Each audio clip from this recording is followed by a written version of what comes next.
I couldn't help at one point in my discussions privately with General Secretary Gorbachev, when you stop to think that we're all God's children wherever we may live in the world, I couldn't help but say to him, just think how easy his task and mine might be in these meetings that we held if suddenly there was a threat to this world from some other species from another planet outside in the universe. We'd forget all the little local differences that we have between our countries, and we would find out once and for all that we really are all human beings here on this earth together. Congressman Kucinich, this is a serious question. The godmother of your daughter, Shirley MacLaine, writes in her new book that you sighted a UFO over her home in Washington State, that you found the encounter extremely moving, that it was a triangular craft, silent and hovering. You felt a connection to your heart and heard directions in your mind. Did you see a UFO? I did. It was unidentified flying object. It's unidentified. I saw something. To answer your question. It's clear we're dealing with a cosmic Watergate. This is the biggest secret in the history of the human race, the known modern history of government. Essentially everything that you would want to know has been covered up.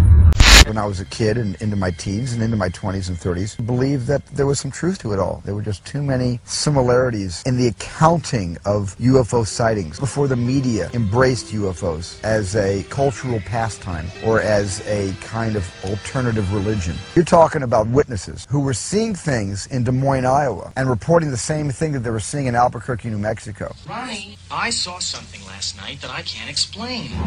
So I really believed in this whole UFO phenomenon. There has been another UFO sighting, this time by Russell Crowe. The Academy Award-winning actor has posted this video on YouTube. What that thing just appeared? Whoa. Whoa. According to the actor, the time-lapse footage shows a UFO flying over the Royal Botanic Gardens in Sydney, Australia. Crowe joins a growing list of celebrity UFO witnesses that also include politicians like Jimmy Carter and Dennis Kucinich. And that brings us to tonight's number, 500. According to MUFON, the largest privately funded UFO research organization in the world, there are 500 UFO sightings in the world every month. Every month.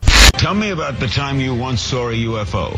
It was getting dark and we were getting ready to eat supper, and I and about 25 men were standing around, and all of a sudden in the western sky we saw a strange light coming toward us, a round light. It got closer and closer, and right above the pine trees it stopped, and then it began to change colors from blue to red to white.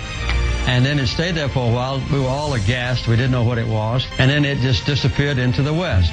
That was the end of it.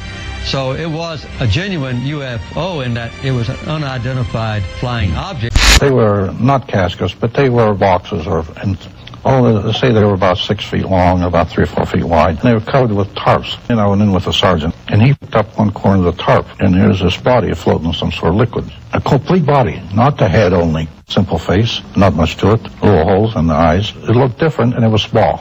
It was dead? Dead. It was floating some sort of liquid. Where did they go? I don't know. I never got into that. You're a colonel in the U.S. Army with access to the most secure secrets of the United States government. I had all the clearances above top secret. I had the satellite clearance, eyes only at the White House, crypto clearances. I had all those clearances. One time I... And you believe in flying saucers? Colonel Philip J. Corso claims that while he was the chief of the Army's Foreign Technology Division in the early 1960s, he made then Attorney General Robert Kennedy aware of an alien presence. Colonel Corso claims he spoke with Robert Kennedy face to face. He knew about the flying saucers. I talked to him about it. I used to meet him when he was Attorney General right in his office. I just sort of turned round and there was this thing about 100 foot away and very low below the height of the building. And I was thinking, what is it? I think it's a flying saucer. But you don't want to face it, you know. 230 miles above Earth, an astronaut sees something extraordinary. It's Chow's fourth and final trip into orbit. Orbiting Earth at more than 17,000 miles per hour, Chow is completely unprepared for what happens next. Suddenly I look up and I see these 5 lights and they seem to fly by. My heart just kind of leaps up into my throat. What are these lights? I called to Salajan, my crewmate. I said, Salajan, do you see those lights? Do you see them flying by? The incident does trigger the curiosity of former NASA engineer James Smith. He digs out satellite images from around the time of Chow's encounter. And sure enough, he finds a picture that shows 4 or 5 lights in a row in the area that Chow had flown over a few hours earlier. I don't know how many or where or how they're doing it, but they've been observing us and here for quite some time, and we see these craft all the time. In this exclusive interview, Colonel Cooper spoke for the first time on television about his encounters with UFOs. I've read about this incident you had in 1951. You said you saw literally hundreds of unidentifiable flying objects. Yes, they were flying quite high. How high we couldn't tell because we couldn't get anywhere near their altitude. They were either very large craft way up or smaller craft still well above what we could get to. They were faster, higher. 6 years later, Cooper again encountered a UFO. While supervising flight testing in Edwards Air Force Base, his military camera crew actually filmed an unidentified saucer-shaped object landing near the site. As they were sitting there filming, a little saucer came flying over their heads, put down 3 little landing gear and landed right out on the dry lake bed. And they picked up their cameras and started over toward it, filming as they went. And when they got in fairly close to it, it lifted up, put the gear back in the wheel wells, tipped up, and took off at a great rate of speed. And so they came into my office and told me what had happened, and I sent them over to develop the film, and then had to go through the proper regulations of reporting this. And we wound up having to send the film forward to Washington in the base jet airplane. I don't know whether anyone's ever seen it since. How similar was it to the very first sighting that you had back in 1951? Quite similar. It was basically the same plan-form vehicle. They were a double saucer, lenticular. Sightings of UFOs weren't limited to the military. Cooper has commercial airline colleagues who've also seen UFOs. During my flight on Gemini 4 in 1965, I saw an object in space fairly close to our spacecraft. We never were able to identify what it was, and all of our ground radar tracking data indicated that there shouldn't have been another object anywhere near us at the time. Apollo 11 wasn't alone in space. There was something out there that was close enough to be observed. What could it be? Traveling alongside Apollo 11 was a mysterious object. If the object wasn't part of Apollo's rocket, it could be only one thing: a UFO. NASA knew very little about the object reported by the Apollo 11 crew. It was obviously an unidentified flying object, but such objects were not uncommon. The history of even Earth orbit space flights, going back over the previous years, indicated that several crews saw objects. We decided that after a while of watching it, it was time to go to sleep and not to talk about it anymore until we came back in debriefing. They caused such panic that President Truman was forced to speak about them publicly. In a few short years, UFOs had reached the highest office in the land. Oh yes, we discussed it at every conference that we had with the military. There's always things like that going on. Flying saucers, and they've had other things, you know, if I'm not mistaken. Do you believe in UFOs? You believe that absolutely. I've seen 3. You've seen 3? I have, yes. How close were they to you? Well, one was 100,000 feet. It was going about 20,000 miles an hour. There were 2 of them. My wife saw it with 2 other witnesses. As if 2 discs flying in tandem and in controlled flight. And it wasn't a meteoric bolide, wasn't a helicopter, wasn't Venus, wasn't the moon. And they all believe today that we saw something that defied earthbound engineering. People are laughing when you describe this because it's coming from you, but you're serious, right? I am.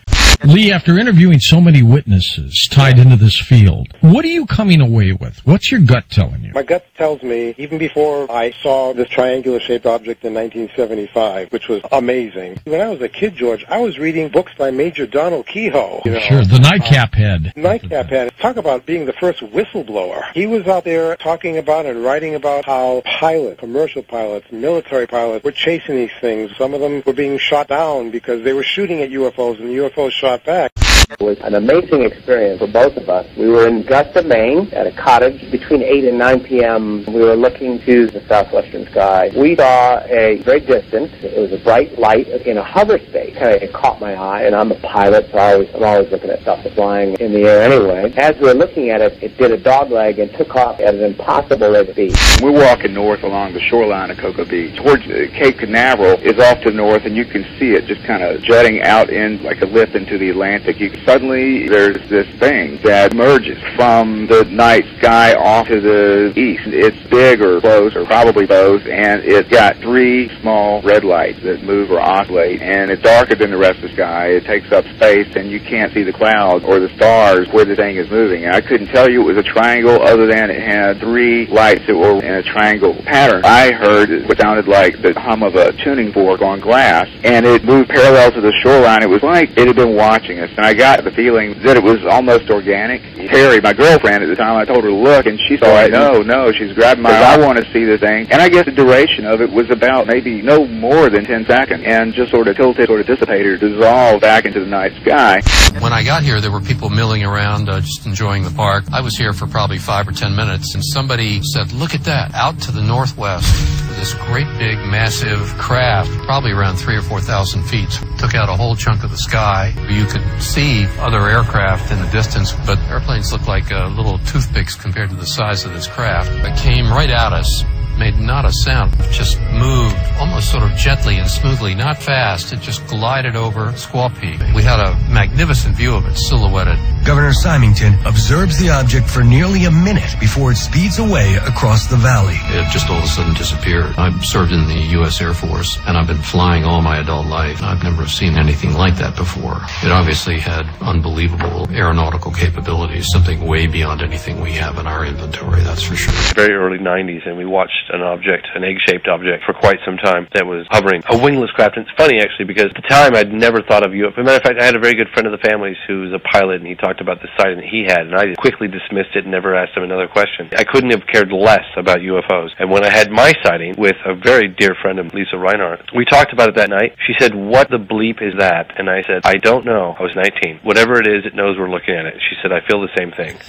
I was out in the countryside, 4:15 in the morning, and I saw this big bright light in the sky and what looked like an aircraft coming towards, sort of descending towards the road which I was driving. And as it got closer, it then banked to the left, what was to my right, and then as it banked to the left and went across the countryside, I could see underneath, and it wasn't an aeroplane, and it wasn't a helicopter, and it was much bigger than a helicopter, probably the size of an aircraft, but it was certainly of a kind of, I dread saying this, disc shape, because it had several lights flashing all around it, and underneath there were at least 2 large panel lights, soft white lights underneath, and then it just sat or just circled a certain area above the field for a few moments. I was so gobsmacked, I was trying to negotiate the road, which was a small country lane, and then eventually I dropped down and lost sight of it. But certainly for 2 or 3 minutes, I saw what I think was not a normal aircraft. It was a big kind of disc sort of round-shaped craft, and it didn't move. Once it had gone over the field, it was kind of staying in the same area, because I watched it as I could. I watched it for 2 or 3 minutes before I eventually lost sight of it. The 20th century has seen an explosion in reports of unidentified flying objects. The official reaction has been silence. Why can't people talk about it? That there was a crash saucer, there were alien bodies recovered, that there have been aircraft that have gone up to chase UFOs and have not come back. They know that we're dealing with the biggest story of the millennium. I don't know, I've been out there sometimes, you know, in the desert in New Mexico, and I've seen things traveling with it. Because the Air Force knows.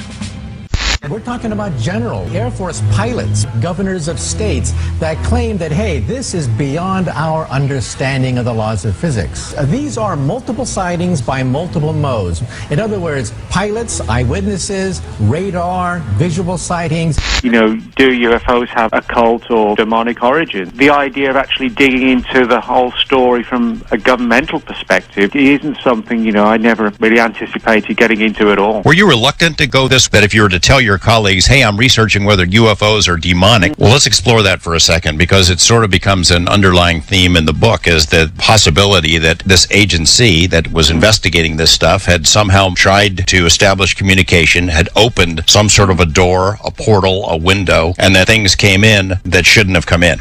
The idea was that people, literally within the Defense Department, were sort of consulting ancient texts and books on demonology and using archaic rites and rituals to quite literally summon up these entities that the UFO research community calls the Greys. They weren't trying to contact them by radio waves or anything like that. It was literally invoking and using ancient rites and rituals. And the story was they didn't necessarily come through in nuts and bolts craft. The group actually came to believe over time that this was more of like a hologram type thing, that these weren't sort of flesh and blood entities. They were almost like a demonic intelligence, if you like, that in some cases weren't even sort of had physical form, although they could manifest physically in some respects, that the group believed.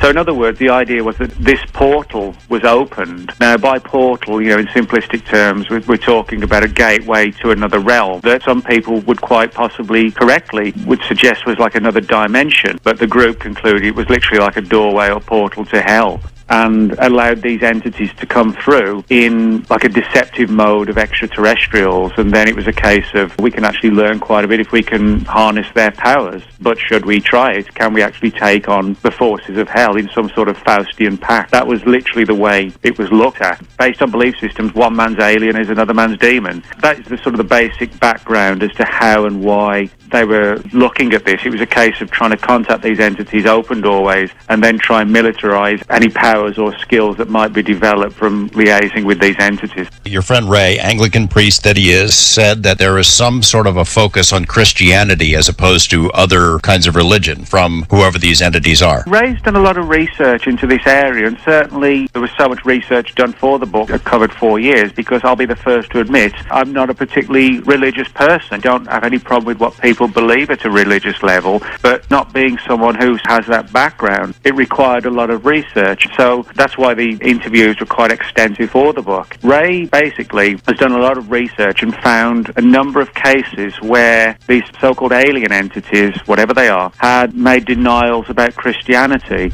when they were speaking to various abductees, contactees, whoever, and claiming that Christianity isn't really the truth behind what's going on. What Ray found was that in a number of cases it was always Christianity that was targeted rather than any other religions. It was always that one that was being criticized, and Ray perceived it as being the, as he saw it, sort of the two true forces, good and evil, the Christian belief system, the minions of Satan squaring up against each other, and he felt that the denial of Christianity by these entities was evidence that they're probably not extraterrestrial because they were focusing on just one religion. Came across a very disturbing story of a man named Paul Gareth. Now, Paul Gareth was a guy who was involved in a car accident in the late 1960s in California and had a near-death experience, and he actually wrote to his local newspaper, and I've got the clipping from the newspaper, and a letter to the editor talking about this amazing experience he'd had, and literally, I guess, died, but he was brought back on the operating table and had one of these classic near-death experiences that people talk about. He said he could see himself leaving his body and floating above himself in the operating room. Next thing he knew, he said his essence, his soul, however you want to term it, was on this, what looked like a totally alien world, which he literally interpreted to be hell. But he said it wasn't like a hell that he'd ever seen before. It was like a flat landscape, almost how you'd imagine an alien planet might look.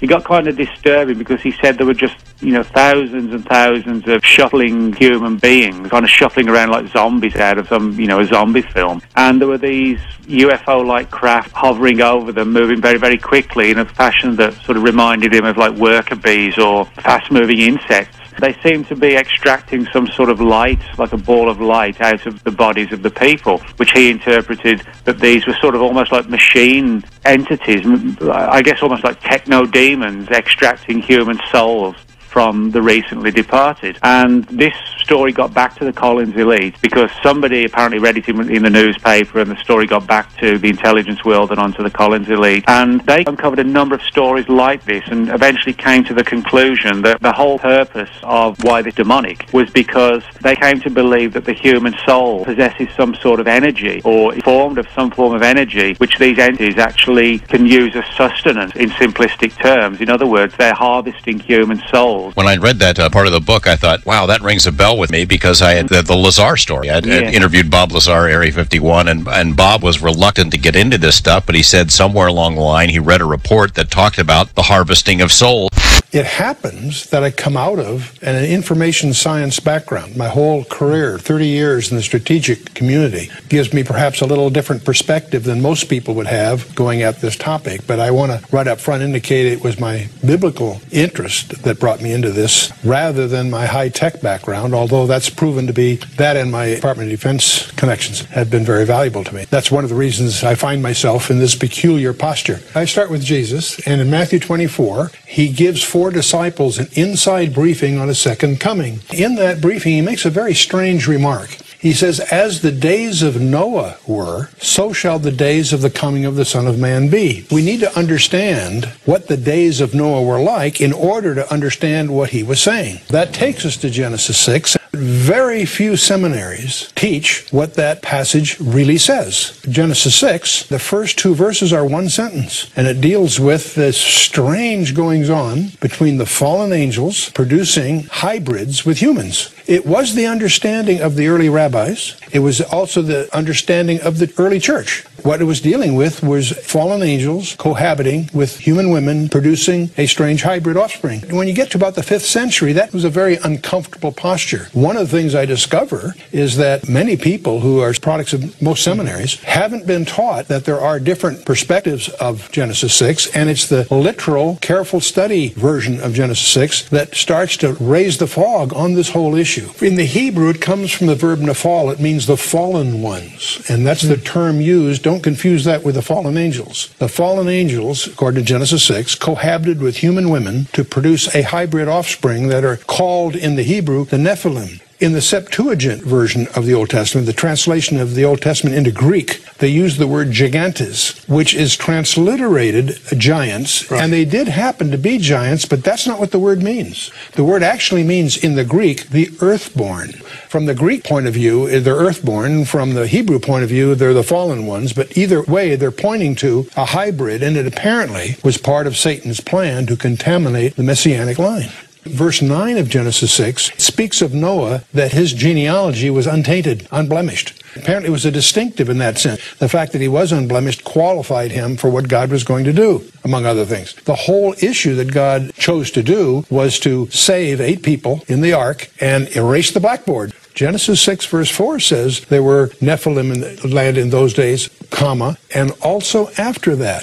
Many good Bible scholars miss this, that you really won't understand subsequent events in the Old Testament by not realizing it happened again. When God, in Genesis 15 and Genesis 17, confirms the land covenant to Abraham, he tells Abraham that he and his descendants are going to be away for 400 years, but after 400 years, they're going to return.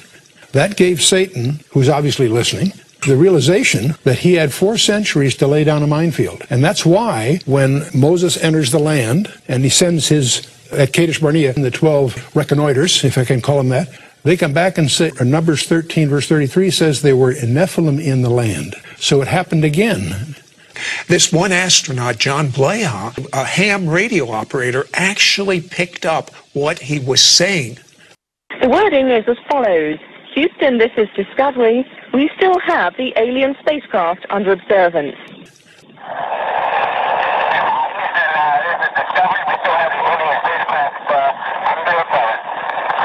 One of the great mysteries in this whole area is why the cover-ups by all the governments, but most by the United States. Other countries are starting to release those information, but in the United States, there is a deliberate attempt to hide this area. The biggest mystery is Roswell. Why is the Roswell incident back in 1947 enjoy a higher level of classification than our most sensitive warheads? 2 presidents and 4 congressmen were unable to crack the security that surrounds the Roswell incident. Why? That was 60 years ago. The real mystery is, why is it classified? Why does the government hide it? Blanchard, the colonel of the base, when the Roswell thing first happened, issued a press release that a saucer had landed and so forth. Within a few hours, 400 miles away, at the brigadier general in charge of the 8th Air Force, countermanded that press release and hatched this story about it was a weather balloon and so forth. That starts a whole series of the silliest, most inane cover-up stories. And to the community, it's almost insulting because the cover-up stories are so empty, foolish, ridiculous. It's interesting that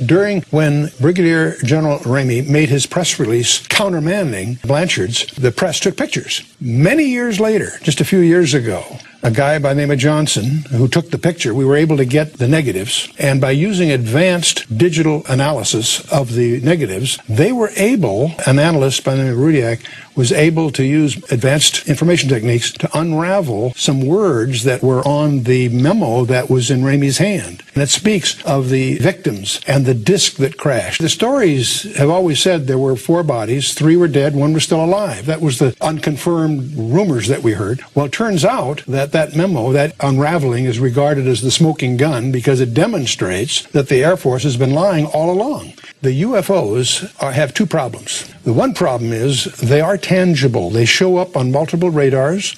They leave physical evidence, burnt ground and radioactivity and so forth, so they're tangible. Radar sets don't have hallucinations.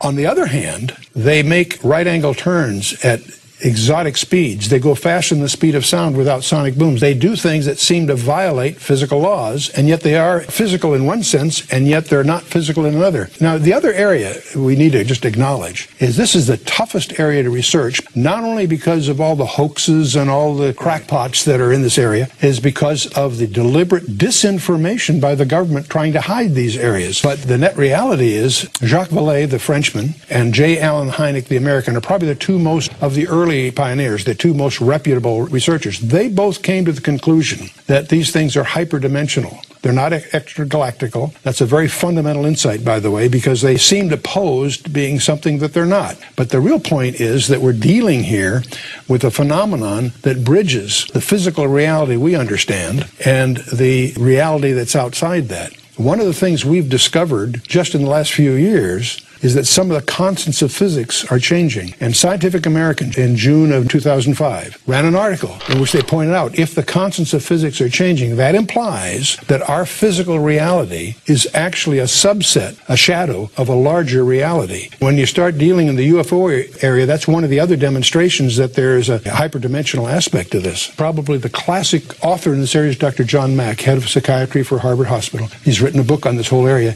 And there was a conference at MIT on this whole subject. There are enormous numbers of people, some estimates are over 1% of the population, maybe as high as 2 or 3%, claim to have had an experience which involves being abducted by these vehicles or whatever. Their stories are too bizarre to accept on the one hand. On the other hand, when you profile these people, they're above average intelligence, no prior psychiatric history, clearly subject to some serious trauma, and not anxious. They're almost trying to hide the stories rather than reveal them. They're united by some common threads. In fact, that was Mac's challenge to the conference at MIT. He says, if what these people say is happening isn't happening, what is happening? Because these stories all have common links. I do suspect that the UFOs are, in effect, a modern-day echo, if you will, and that may be what Jesus was talking about when he says, as the days of Noah were. He's implying a parallelism. That's why we got interested in this in the first place. If that's true, we can test it very simply, because if we're correct, these events are going to increase as we get increasingly closer to what we call the end times.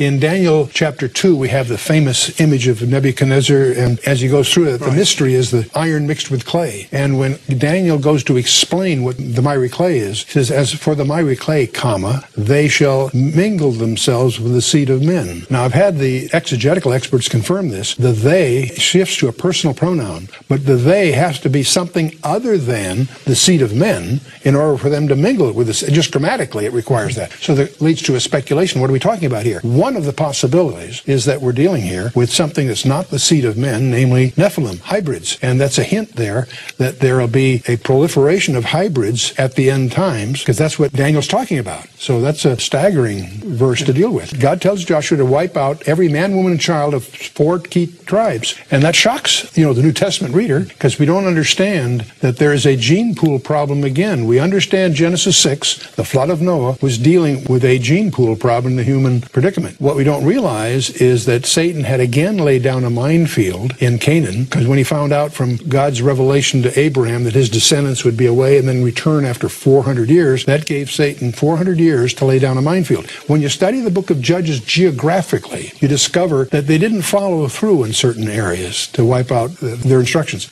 The places they missed was a place called Bashan. We call that the Golan Heights today. There's other areas, the central part, that we would call Judea and Samaria, but now it's called the West Bank. And there's the third area, a place called Gaza. And you stand back from that and you realize those areas where they failed to follow through in the book of Judges are the same areas that are under dispute today. And you begin to realize that a demon overlay on human history here that we need to understand. First of all, even J. Allen Hynek and Jacques Vallée concluded they're not intergalactical for a number of good physical reasons. We believe they're hyperdimensional, they're demonic. They also pretend to be something they're not. That means that one of their tools is deceptions. That gives us a perspective of where they stand biblically. I believe that they are real today and that they are demonic in their root purpose. That creates a danger to anyone that isn't tutored in this area, and that's one reason that we include it in our materials in terms of our own spiritual hygiene. And what I am suggesting is it is now time to put away this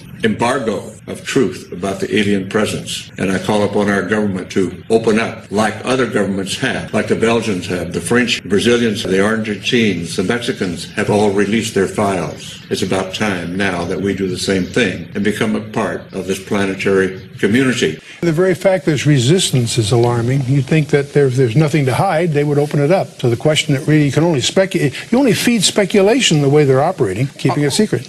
On the presidential side, there have been 2 presidents that have tried to crack the security and couldn't, and 4 congressmen. Very easy to see how this could have a major role in setting the stage if we understand the classical biblical scenario. And that's one reason when you go at this area, your primary study should be to understand what the Bible has said all along is the destiny of man and the forward history of government. As we watch every day, that as we look at our newspaper and see where the world is going, not just in this area, the whole geopolitical horizon is converging. The more you know about your Bible and the more you know about what's really going on in the geopolitical horizon, the more you see the convergence. We're plunging into the climax of human history.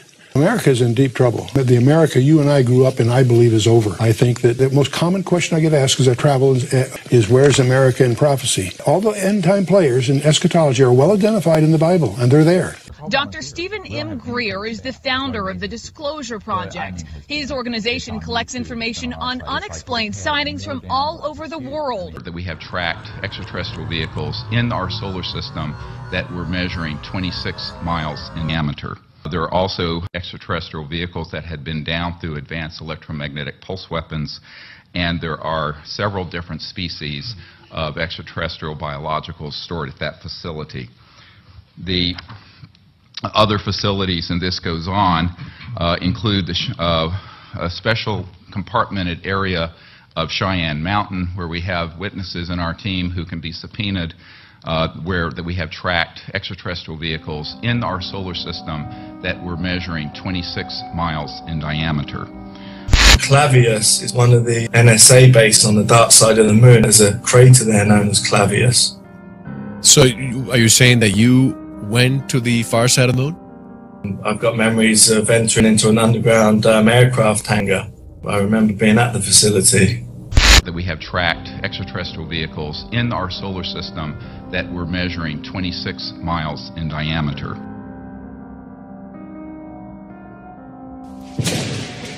Thank you for watching Gene on YouTube. Don't forget to comment, like, and subscribe, or I will abduct you, and I will make you.